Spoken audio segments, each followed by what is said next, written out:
Alors, au SOBD, nous sommes avec un invité d'honneur de l'édition 2024, Évariste Blanchet. Bonjour Évariste. Bonjour. Alors Évariste, vous êtes critique de bande dessinée.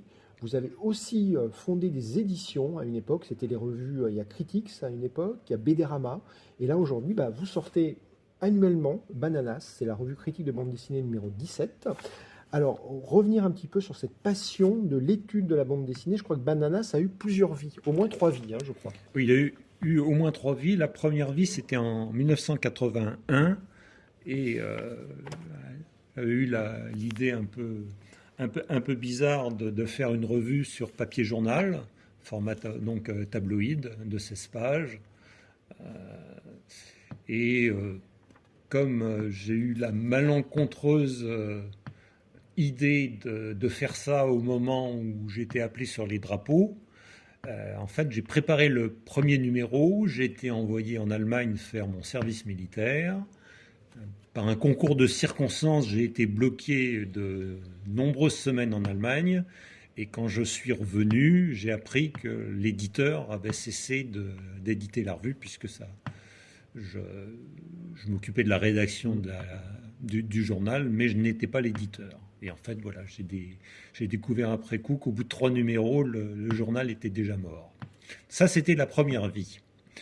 La deuxième vie, c'est en 1995, où là, c'est une deuxième série de la revue qui est plus traditionnelle dans la lignée de pilotes mensuels, Oui, Charlie on a quand même Mensuel, en première page, là, l'écho hein. des Ouais. savanes, etc. Voilà. Donc une revue un petit peu plus classique, donc qui mélangeait à la fois des auteurs modernes et des auteurs classiques. Et dans les modernes, il y avait des tout nouveaux dessinateurs qui s'appellent toujours Fabrice No, Xavier Mussat, Vincent Sardon, qui débutaient leur carrière, si je puis dire, à ce moment-là. Donc c'était à la fois un mélange de classiques, parce que je suis quand même à la base un BD-phile, qui adore la bande dessinée classique. Il y avait des auteurs modernes. Il y avait des gens que j'ai publiés comme Crumb ou Crépax. Et Binet aussi, vous avez publié Binet à l'époque? Non, Non, non, non, non, pas dans non, la revue, hein. non, pas dans la revue. Euh, donc dans les modernes, il y avait Crumb, il y avait Crépax, il y avait des gens comme ça. Dans les classiques, il y avait Milton Caniff. Voilà. Donc c'était des bandes dessinées historiquement très, très diversifiées, à la fois géographiquement et temporellement. Il y avait aussi un certain nombre de bandes dessinées espagnoles underground, dont pas mal de bandes dessinées de Martí, qui est un auteur espagnol que tout le monde a un petit peu oublié, qui était quand même qui faisait partie des grands dessinateurs espagnols de la Movida des années 80-90, et qu'heureusement un très bon éditeur comme Cornelius a songé à éditer. Voilà. Donc Banana, c'était tout ça, et en plus il y avait un certain nombre de textes critiques, puisqu'il y avait des critiques d'albums qui prenaient une page ou deux, ce qui était quand même déjà un petit peu atypique dans les années 90 de réserver autant de surface à une critique de livre. Voilà. Donc ça, c'est la deuxième génération de Bananas. Et ensuite, à partir de 2006, il y a une troisième série de Bananas qui sort. Donc un Bananas qui est annuel et qui est une revue plus axée sur l'histoire de la bande dessinée. En lien avec le SOBD à chaque fois ou pas? Non, pas en lien avec le SOBD, puisque de toute façon la revue a été créée avant le SOBD, hein, bien avant le salon. Et désormais, donc, c'est une revue uniquement d'histoire de la bande dessinée, d'études, avec des entretiens, des études, du travail aussi sur certaines archives.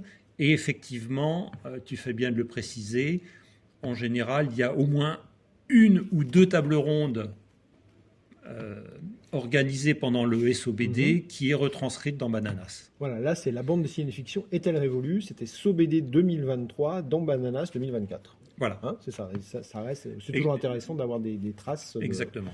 Et aujourd'hui, en termes de sommaire, je continue d'avoir une ligne éditoriale qui est extrêmement variée, puisqu'on parle à la fois de petits formats, de bandes dessinées franco-belges.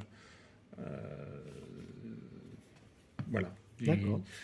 L'idée, c'est pas de parler de tout, puisque de toute façon, tout ne m'intéresse pas, mais c'est de montrer quand même que la bande dessinée, et notamment l'histoire de la bande dessinée, ne se résume pas à Tintin à partir des années 30, Spirou, Tintin, Pilote dans les années 60 et Métal Hurlant, Fluide glacial et L'écho des savanes dans les années 70, 80, 90. La bande dessinée, c'est aussi autre chose. C'est aussi ce qu'on trouve dans les quotidiens, c'est aussi ce qu'on trouve dans les publications de petits formats, c'est aussi ce qu'on trouve dans la presse de bande dessinée pour jeunes filles, etc., etc.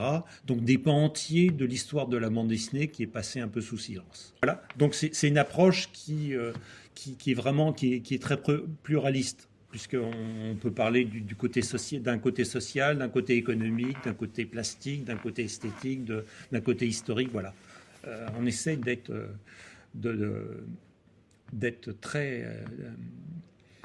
très ouvert sur différents domaines.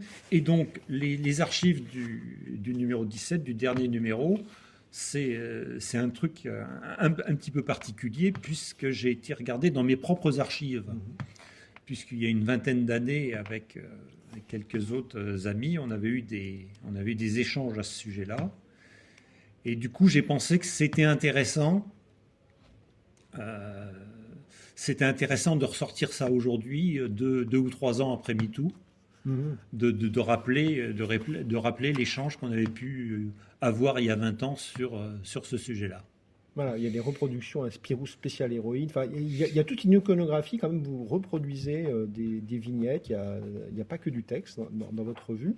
Alors, aussi évoquer quand même la couverture, puisqu'on a Fabrice No, qui est l'invité d'honneur du SOBD de cette année. Et vous êtes un des premiers à avoir publié Fabrice No, je crois, ou pas? Alors, oui, c'est-à-dire qu'en fait, Fabrice No est le co-créateur d'une revue qui s'appelle Ego Comics, qui deviendra ensuite une maison d'édition. Et donc Ego Comics, c'est un collectif qui surgit à peu près en même temps que Lapin de l'association. C'est la même époque, et c'est aussi la même idée de dire la bande dessinée s'est encroûtée, on va essayer de faire autre chose. Et donc Ego Comics, compte tenu de son nom, a axé son travail un peu plus sur l'autobiographie. Voilà, parce que vous défendez dans le premier Bananas, enfin le deuxième série, vous parlez de l'idée de raconter des histoires en images et que la BD peut rentrer dans le domaine du réel. Et alors, avec la difficulté, c'est qu'aujourd'hui, la question du réel se heurte à la question de... vous parlez déjà de l'ordre et la morale. Et c'est vrai que ce qui s'est passé ces dernières années, c'est à la fois un développement des romans graphiques et aussi un développement du wokisme et on ne peut plus forcément tout dire, et il y a une espèce de façon de révisiter l'histoire. Alors, comment vous vous situez par rapport à tout ça aujourd'hui? Alors, il faudrait que je relise ce texte qui date de 1995, donc voilà, je ne le relis pas tous les soirs, donc je n'en ai plus un grand souvenir. Mais je dirais à l'époque, c'était relativement simple, puisque les censeurs, c'était ceux qui étaient et les moralisateurs, c'était ceux qui étaient du mauvais côté. Ouais. Ceux qui étaient du bon côté, c'est ceux qui défendaient la liberté d'expression. Et les méchants, c'était les réacs, etc., etc. Aujourd'hui, c'est quand même beaucoup plus compliqué, puisqu'on a à la fois une frange de gens conservateurs qui tiennent à moraliser la production. Et aux États-Unis, ça se traduit comment? Ça se traduit qu'il y a des bibliothèques entières qui sont épurées de livres qu'on trouve un peu trop gays, ou un peu trop féministes, ou un peu trop antiracistes, ou un peu trop je ne sais pas quoi. Et en même temps, on voit bien, puisque le mot woke a été prononcé, on voit bien qu'il y a une autre frange antagoniste qui veut également faire le ménage, supprimer, effacer un certain nombre de choses. Donc là, ça devient un petit peu compliqué parce que si on laisse tout le monde faire le ménage, Il ne reste plus grand-chose. il ne restera plus rien. Oui, tout à fait. Ouais. Okay. Alors, je profite aussi de l'occasion pour dire qu'au moment de l'affaire Vives et de l'interdiction et de l'autocensure qu'il y a eu autour de l'exposition de Vives, c'était quand même une grande première, puisqu'un festival censure lui-même l'exposition qu'il y a dans son programme, exposition que personne n'avait vue, donc c'est un peu difficile à avaler.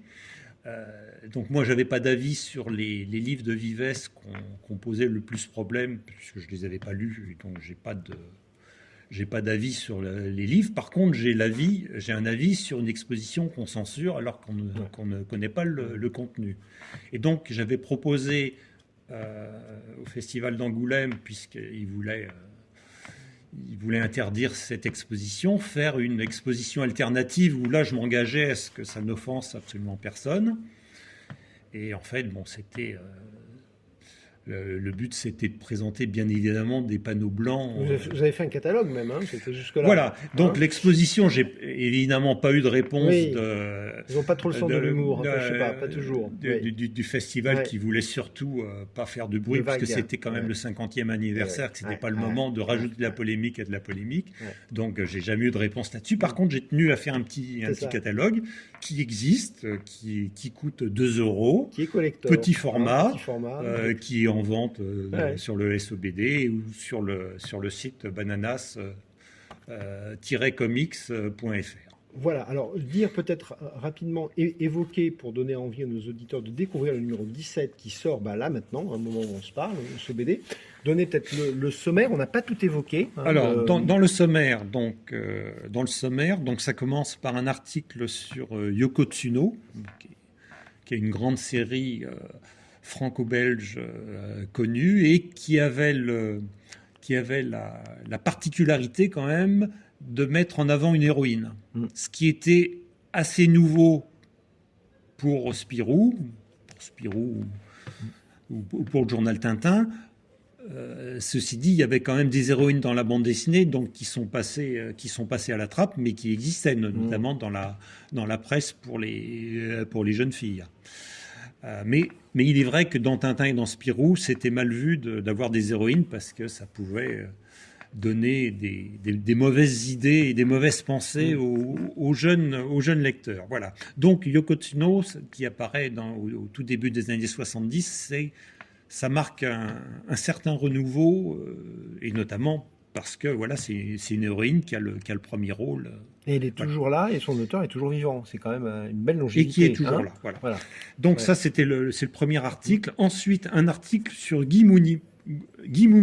Alors Guy Mouminou, il a une de grande carrière de dessinateur, puisqu'il a commencé dans les années 40 et qu'il a terminé au début des années 2000. Et il a travaillé un moment sous pseudonyme, sous le pseudonyme de Dimitri, puisque Guy Mouminou, en fait, c'est l'auteur d'une série qui est très connue, enfin qui a été très connue dans les années 70, 80, 90, qui s'appelait Le Goulag. Et en fait, l'article qui s'appelle « 3 vies, une œuvre » explique que sous 3 pseudonymes, puisqu'il a fait un livre qu'il présente comme autobiographique sur ses années de guerre, lorsqu'il a combattu dans les années 40 sous l'uniforme allemand. Donc j'explique que Guy Mouminou, ou Guy Sagère, ou Dimitri, puisqu'il a utilisé ces 3 noms, dans ces 3 registres différents, on trouve une parenté qui est absolument extraordinaire et une continuité qui est absolument extraordinaire. C'est pour ça que ça s'appelle « 3 vies, une œuvre ». Okay. Voilà. Et donc, l'article se pose aussi une question sur la véracité de l'autobiographie de l'auteur sans trancher. Mais bon, la question se pose, est-ce qu'il a vraiment vécu ce qu'il raconte ou pas, en sachant que ce livre autobiographique a été vendu absolument dans le monde entier. C'était un best-seller absolu. Voilà. Ensuite, je continue de dérouler le sommaire pour montrer un petit peu la variété de la revue. 2 articles sur les années Losfeld. Losfeld, donc grand éditeur, qui a publié dans les années 60 des albums de bande dessinée qu'il destinait à un public adulte, alors que l'album de bande dessinée était spécifiquement pour les enfants. Donc en fait, il y a 2 entretiens. Un premier entretien avec Jean Rollin, qui a en fait signé le scénario de Saga de Xam. Ah oui, qui a été réédité dernièrement. Qui a été réédité un petit chef-d'œuvre. Dernièrement. Ouais. Et un deuxième titre encore plus connu que Saga de Xam, qui s'appelle le Pravda, la survireuse, donc qui lui a été scénarisé par Pascal Thomas, le cinéaste Pascal Thomas. Voilà. Donc là, on revient un petit peu sur ces 2 scénaristes qui sont passés un petit peu à la trappe parce qu'on pense plus aux dessinateurs qu'aux scénaristes. Ensuite, un article sur un dessinateur, Matt, qui est un dessinateur qui a commencé à l'avant-guerre, dessinateur français, auteur d'un personnage qui s'appelait Oscar le Canard, qui était très célèbre dans les années 50 et qui est passé complètement de mode. Disons, ça fait partie de la bande dessinée très populaire qui ne résiste absolument pas au temps. Donc, mais bon, il a existé, ça vaut le coup d'en parler. Ensuite, donc, la table ronde dont tu as fait allusion tout à l'heure, qui s'est tenue l'année dernière, enfin l'une des tables rondes qui s'est tenue au SOBD sur le thème « La bande dessinée de fiction est-elle révolue ?» puisqu'il y a de plus en plus aujourd'hui de bandes dessinées de reportages, etc., etc. Un article sur les petits formats. Les petits formats, pareil, qui avaient beaucoup de succès dans les années 60 et 70. Donc là, c'est un petit format qui s'appelle Captain Swing, un peu sur le modèle un peu d'Avy Crockett, disons. Une analyse assez serrée d'un album d'un dessinateur qui n'est pas hyper connu, mais qui a quand même réussi à publier pas mal d'albums, qui s'appelle Jules Stromboni. Et puis donc l'échange entre Jean-Paul Jenquin et moi-même à propos d'une émission donc sur les femmes dans la bande dessinée qui avait été diffusée donc il y a 20 ans et puis qui avait donné lieu à une correspondance entre Jean-Paul qui faisait partie des gens qui organisaient cette émission sur la bande dessinée. Voilà, donc un certain nombre d'avis contradictoires un petit peu sur le sujet. Et puis le numéro se termine par pas mal de critiques de livres sur la bande dessinée. Donc c'est plutôt des livres sur l'histoire de la bande dessinée, sur des personnages, sur le festival d'Angoulême, sur la bande dessinée espagnole, etc., etc. Et exceptionnellement, il y a deux critiques sur des bandes dessinées, pour le coup, de création, qui sont pas des livres d'analyse, dont Le Dernier Sergent de Fabrice No, donc, qui est aujourd'hui célébré au SOBD. Avec une exposition. Voilà. Et il y a quand même, on retrouve encore Benoît Barral. Et il y a également, effectivement, 2 pages de Benoît Barral, qui a reçu le prix SOBD papier nickelé à une époque où le prix était unique, puisque maintenant... il y a 2 prix, mais c'est bien. Maintenant, il y a 2 prix, ce qui permet de célébrer encore un peu plus de livres. Et Benoît, c'est toujours quelqu'un qui se pose des questions sur son métier de dessinateur. Voilà, c'est-à-dire que les 2 pages de bande dessinée que l'on publie, c'est des pages qui ont pour sujet la bande dessinée. Voilà, ben écoutez, c'est encore une belle livraison, hein, toujours dans un format réseau. On a 126 pages, on a des belles reproductions. Donc Évariste, je crois que vous êtes diffusé par Macassar. Donc Absolument. nos auditeurs, si le libraire ne l'ont pas, ils peuvent demander à ce qu'il soit commandé. Oui, Premier point. oui, absolument. En sachant que c'est une micro-revue, hein, Oui. c'est une revue qui a un tirage assez limité.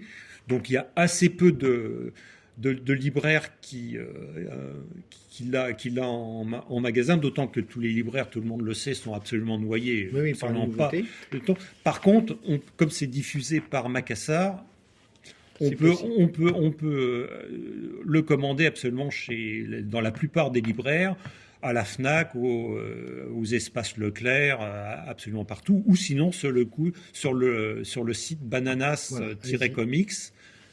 Alors je précise quand même que ce numéro 17 ne sortira officiellement que mi-février, et donc qui n'est disponible qu'en avant-première au SOBD. Au SOBD, donc le SOBD, nous sommes le dernier week-end du mois de novembre. Voilà. Évariste, merci. On vous retrouve, je pense, en interview. J'ai vu une petite interview qui traîne sur la chaîne YouTube du SOBD. Et j'imagine que les tables rondes auxquelles vous allez participer, on pourra les revoir soit en replay, peut-être l'année prochaine, en suivant l'actualité du SOBD. Alors, pour dire un mot, si on a encore 3 secondes, 3 minutes, bon, 15 secondes. Au niveau du SOBD, il y a des tables rondes qui sont organisées et à chaque fois, il y a plusieurs cycles de tables rondes. Donc, en général, il y a une table ronde sur les invités d'honneur. Donc, celle qui concerne Fabrice No et moi-même, il y aura donc 3 tables rondes centrées plus particulièrement sur Fabrice No, qui seront filmées. Donc Oui, on les retrouvera sur celle-là sur YouTube. En revanche, les autres, il y en a quelques-unes qu'on retrouvera dans le Bananas de l'année prochaine ou dans les suivants, mais elles ne sont pas forcément reprises. Il y a un cycle qui s'appelle Faire de la bande dessinée, dessiner, éditer et vivre. Il y a un cycle sur le pays invité qui est cette année le Luxembourg. Et enfin, il y a un 4e cycle qui s'appelle Études et discours sur la bande dessinée, où là, il y aura une table ronde qui balayera un petit peu mon parcours de critique. Je précise que j'ai commencé à écrire dans des fanzines quand j'étais ado, il y a exactement 50 ans. Ah oui. Donc même si je n'ai pas produit beaucoup, je l'ai produit sur un temps long. Voilà, donc Bananas, c'est une livraison annuelle, donc en général c'est au mois de janvier. En avant-première au SOBD, Évariste Blanchet, merci pour votre passion de la bande dessinée et à bientôt. Merci beaucoup.